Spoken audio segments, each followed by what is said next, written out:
Well, good evening again, everybody, for our fifth session on the sacraments of the Catholic Church. We've had good viewership so far at the other four installments of this 7-part series, and we hope that you'll enjoy our series tonight.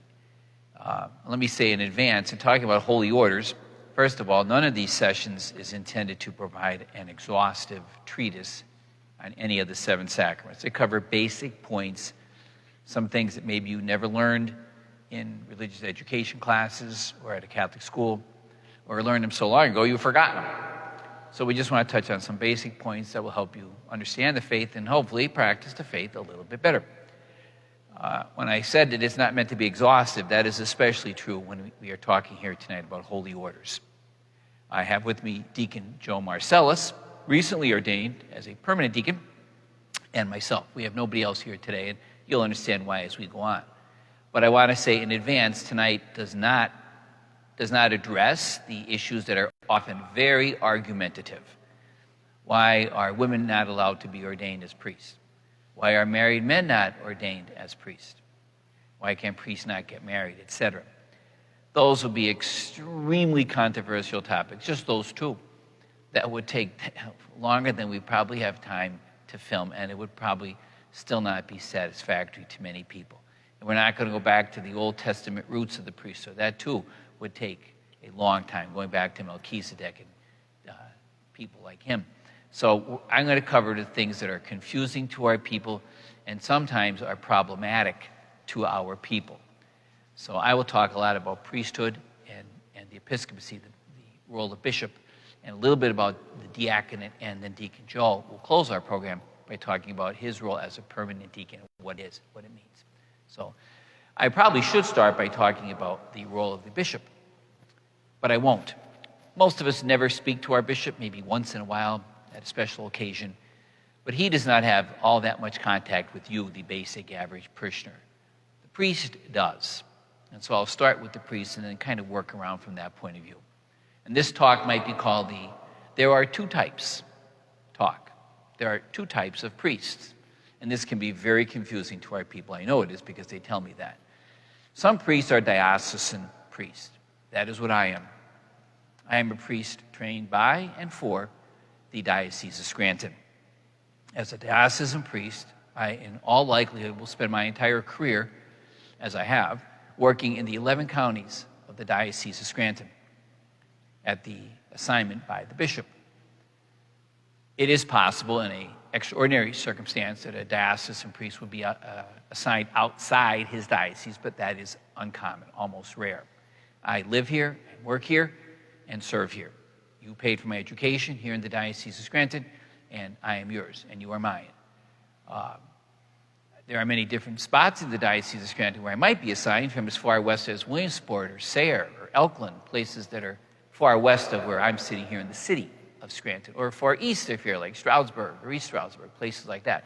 But they're all part of the Diocese of Scranton, and it would be my honor and privilege to serve in any one of those dioceses.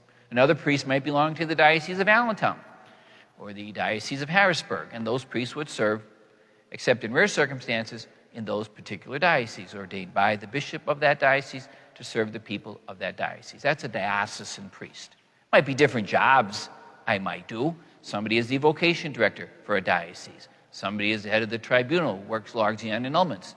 Somebody else might serve in school ministry. There's all sorts of different jobs within that diocese. The second type of priest is what we call a religious priest. Now, that does not mean that the diocesan priest is not a religious person. I hope and pray that every diocesan priest is religious.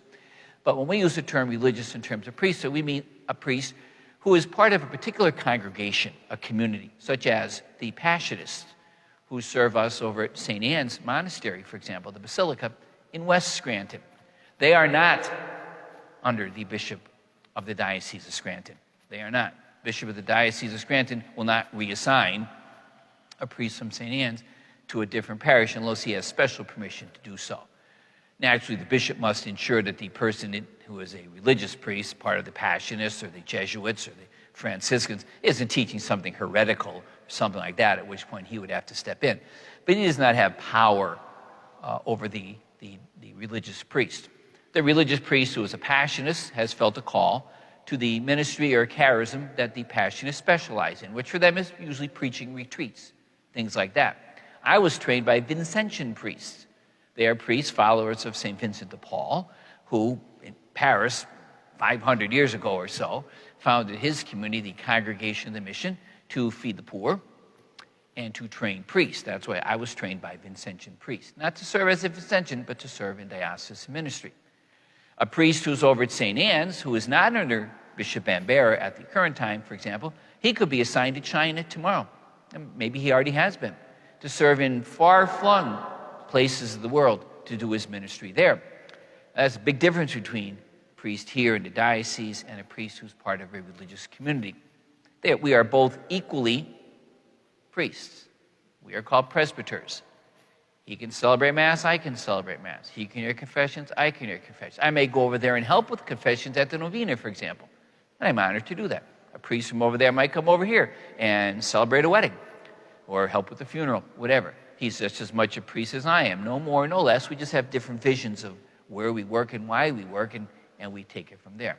It is true, I have to touch on this, that there are priests who are into very unusual cases, including one right here in our own diocese, including right here in our own neighborhood, who came over from the Anglican Church with a large congregation, 100 or so people, and is a married priest. Now, as I said at the beginning of this little talk, we're not going to get into all the different arguments that can be very difficult and polemical, but he is a married priest. Typically, Roman Catholic priest is not. But he is a married man who came over as a married man and obviously must keep his wife and children. He's just as much a Catholic priest as I am. We have Catholic priests who are not Roman Catholics, and some of them might be married and have children. Some are, some aren't. But they are Byzantine Rite or Ruthenian Rite. And they are also priests just like me, and each of them might, have their own particular ministry. So it is confusing to people. I understand that. Why can that priest be married? Those are good questions to ask. This is just not the place to answer those questions. But generally speaking, remember that there are diocesan priests and there are religious priests, members of a community. Now, when it comes to the bishop, well, there are two types of bishops. You're going to get tired of hearing that. There are ordinaries, and then there are auxiliaries. And this is very confusing to our people. The ordinary, when we use the word ordinary, I might say, this is an ordinary carpet, or this is an ordinary coat, and it makes it sound like it's kind of plain. That's not true, and this is very confusing. The ordinary bishop in the diocese, for us, it's Bishop Bambera, is the bishop who has been assigned by the Holy Father to be in charge of the entire Diocese of Scranton. And a great deal of responsibility rests on the shoulders of the man who is the ordinary, the chief bishop of a particular diocese. I cannot begin to explain to you all the responsibilities that fall on his shoulders. And I have to say that most priests would not want to assume all those responsibilities because the bishop has a tremendous workload. You may see him doing confirmation at your parish, and that's great. But he does far more than that. The 11 counties of the Diocese of Scranton are probably the largest organization in this part of the state. A county, is one county. The bishop of our diocese has 11 counties underneath him. He reassigns priests to different parishes, for example. That's a very important job. What priest is the right priest for that parish? What gifts and talents does this priest have? Maybe the priest has a problem. How do I get more priests? Who do I assign to the job of trying to stir up the possibility as a man being called to be a priest? Dealing with how many schools do we need? All those issues fall under the bishop of a diocese. The ordinary is no ordinary man. And he has a tremendous workload, and I do not envy him. Bishop Bambera works extremely hard for us to try to manage the operation. It is massive with tremendous financial responsibilities. That ordinary is no ordinary man. Underneath the ordinary is the second type of bishop, and that is called an auxiliary bishop. He assists the bishop in his work. Most people in the average parish, in the average diocese, see their auxiliary bishop at a confirmation ceremony in their parish. Well, that's very good. He does far more than just confirmations. There are only so many confirmations. But he might be considered the ordinary bishop's right-hand man. who helps him deal with problems and challenges and concerns that come up, and maybe act in his person at particular times if the bishop cannot be here. The auxiliary bishop is a bishop. He too, like the bishop, has the fullness of priesthood.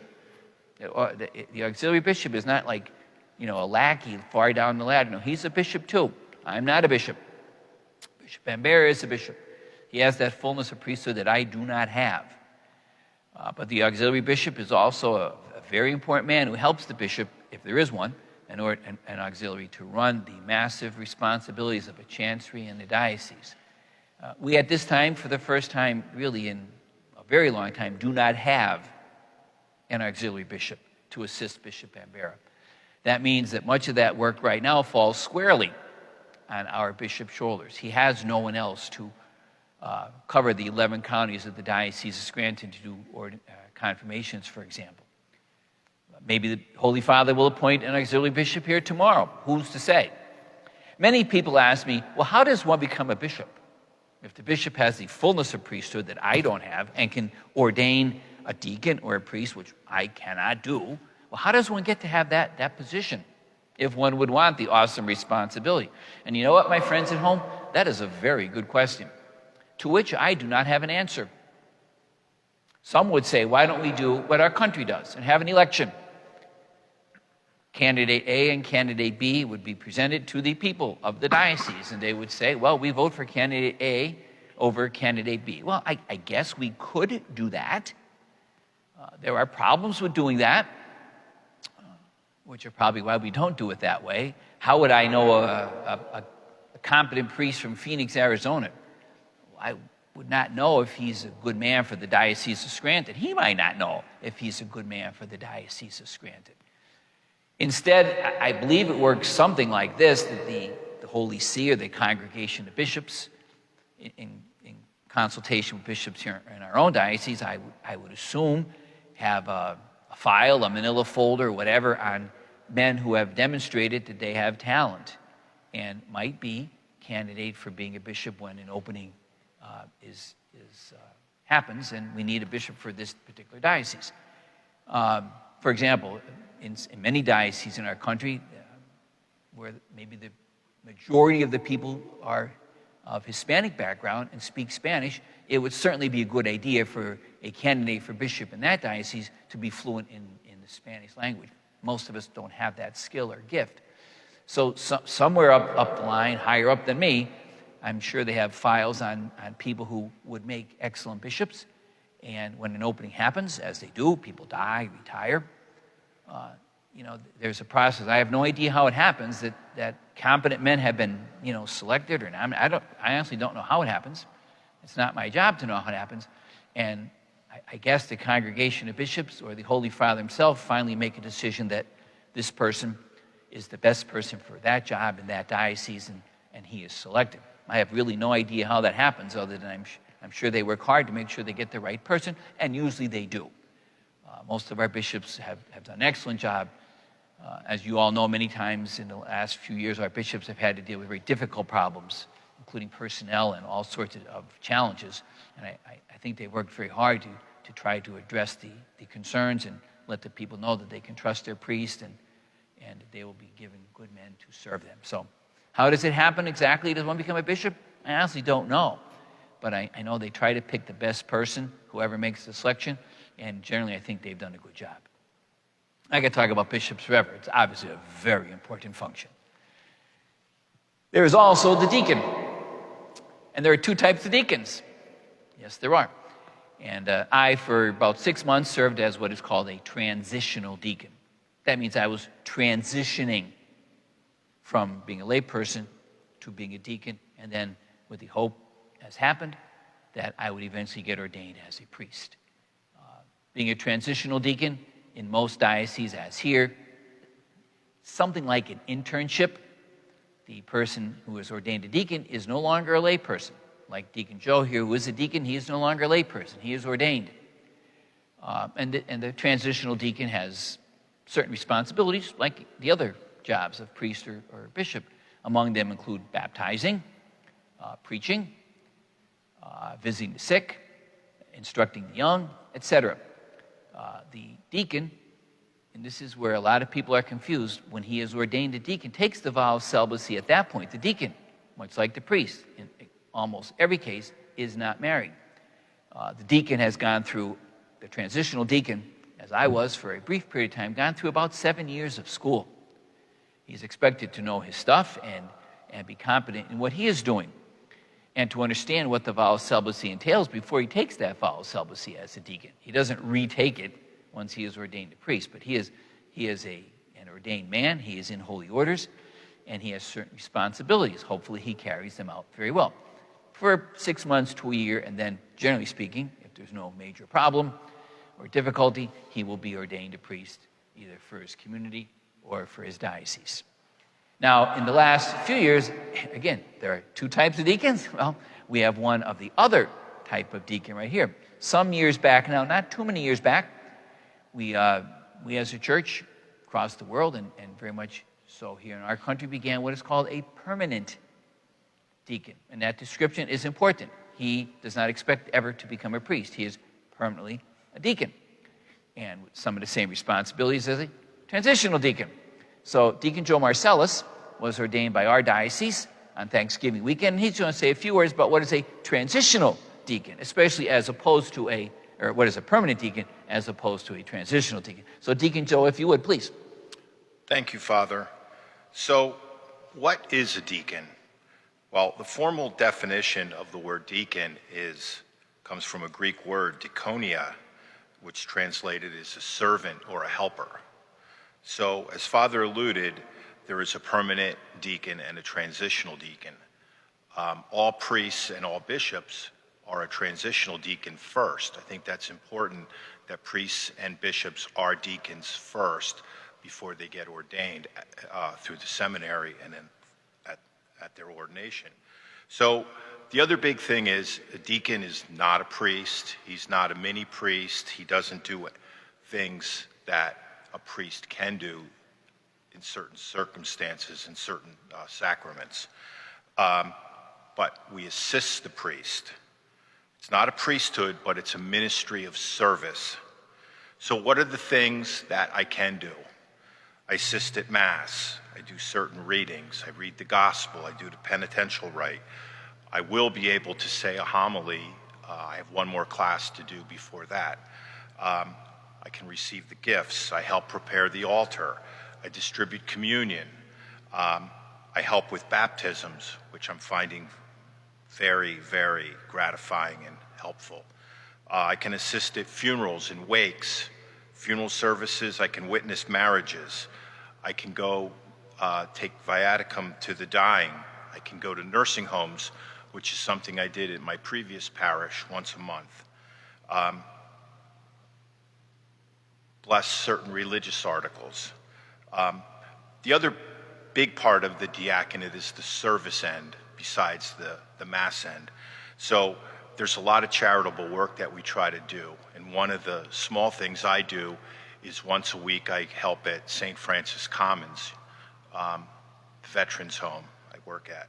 The other thing is we reach out to the poor. We try to help. I know Keystone Missions is something we help here at the church, and I like helping with that. I also helped with a lot of CCD classes in the past, so that was very gratifying. But I think to really understand what a deacon is, you have to understand who a deacon is. So I am an architect by trade. I went to college. So I have a full-time job. I work Monday through Friday. I am married. So that is a big part of my diaconate life, is my work life and my marriage right now. So again, who a deacon is, we are an ordained minister of the Catholic Church. We're ordained by the bishop, as Father alluded. That occurred for my class Thanksgiving weekend this year. And there are 3 degrees of holy orders that Father touched on: the deacon, the priest, and the bishop. So the requirements in the Diocese of Scranton to become a deacon are: you need to be 31 years of age. You cannot be up to age 60. There really aren't any educational requirements. College is not mandatory. You do have to have completed all the sacraments of initiation, baptism, confirmation, and Holy Eucharist. Your wife has to accept this and actually be part of it to a certain degree. Some wives took our classes that I'll get into in a second. Some wives just could take some of the classes or attend the Wives' Day that they have like once a semester. Again, you could be married. The requirement is if for some reason your wife would pass, you could never remarry. If you're single, you could never marry. So that's an important thing. So the formation program in the Diocese of Scranton is 5 years. The first year being a year of aspirancy. They talk about, and I struggled with this word for a long time, discernment. Like, what does discernment mean? Well, God's calling you, so how do you use that call? How do you find what that call is? How do you nurture that call? And one big thing is, when you start this program, is they tell you you really should participate in the liturgy. You should pray every day. So, liturgy of the hours. So I think that was a very grounding effect for myself, that you learned and you participated and you spoke to God every day. I think that was a big part of it. And that helped me personally with the discernment process. So I alluded to that it's a 5-year program. Some of the classes, sacred scripture, fundamental teaching, sacraments, theology, Catholic social teaching, liturgy. Again, in the Diocese of Scranton, the classes are broken down into, there's course weekends, which usually are Friday night and Saturday morning, early afternoon. And then there are some course days where RCIA, social justice, church history, they brought different speakers in for that. There's a day of reflection where the wives and the candidate come in also. We also participate going to Mass every Saturday. There's a retreat every year at the end of the year, usually in May. It's been held at St. Gabriel's this year. Ours was at St. Anne's, where I know the first couple years the wives have to attend, so the wives attend. I think that was a very gratifying thing for both my wife and I.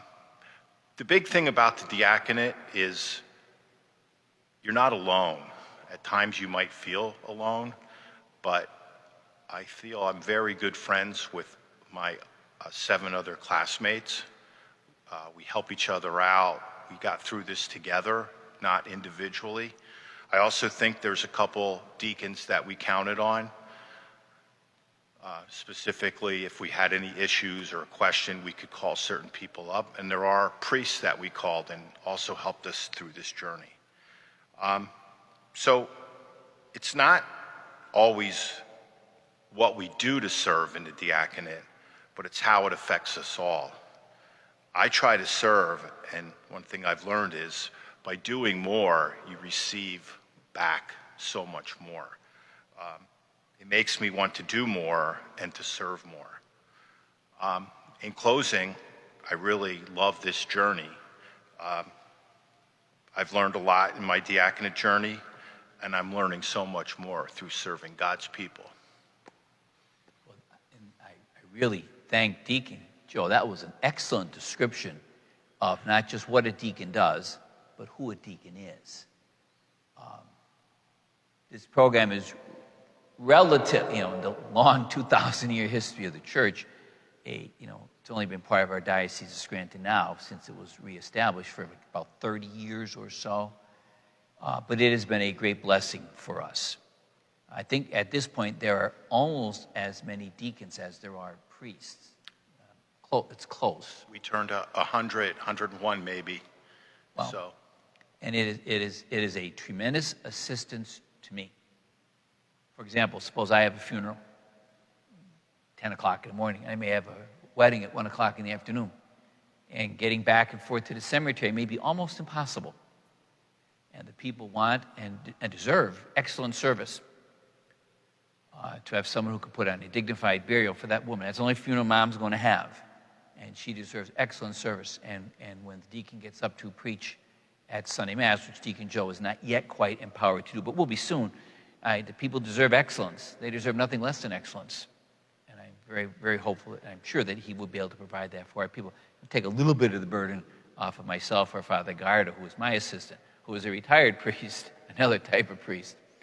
So his ministry is extremely important, and I hope and pray that it'll be a long and fruitful one here at Mary Mother of God Parish in North Scranton, and his classmates and those who preceded him throughout the coming years of the diocese. Obviously, Deacon Joe was kind of intimating to you, maybe you didn't catch it, but if you might think that perhaps could I be getting called to serve in that ministry? Well, what should you do? Well, you could talk to a permanent deacon, who could probably answer better than I could exactly what's entailed in his training, because I was never a permanent deacon. I was always a transitional deacon, one of those two types of deacons. So if there's a man out there of age 31 or older, that might be something you might want to think, is God calling me to do that? Why am I a priest? Why am I in holy orders? Because I think that's what God called me to do. Why is a bishop? Because he believes God has called him to do that. One doesn't take this of, I had other plans in life. I was a talented student. I think I could have done some other things with some success. But I felt God was calling me to do this, and through years of seminary formation, I was able to discern that call. So use that important word, discern. And if you let the Holy Spirit do his work within you, you can find out what God is calling you to be. And it also will cover matrimony next week, and most people, it seems, are called to that way of life. And we'll have some people here to talk about what matrimony means and what it entails and the joys and challenges in that way of life, too, and some of the theology behind that, in that important sacrament. So this concludes. We've been here probably about half an hour now, and that's about as long as I like to go, on what Holy Orders is, who is called, and who the priest is, what the priest is, and who and what the deacon is, and who and what the bishop is. I hope it's been helpful to you. Again, we did not go into all the theology of the historical developments and what the early church looked like, and when the bishop couldn't be everywhere, that's how the priesthood came to be. That would take another half hour, if not longer. So we hope you found it enjoyable. And as always, if you have any questions, you can call our rectory or go on, call us on Facebook or YouTube, whatever, all this technology that I'm not really, really, really good at. But you notice he has his tablet in front of him. I don't have a tablet. I still use the basic computer. I can get the basic stuff done. So thank you for joining us next week, matrimony. Thank you, and have a good day, everybody.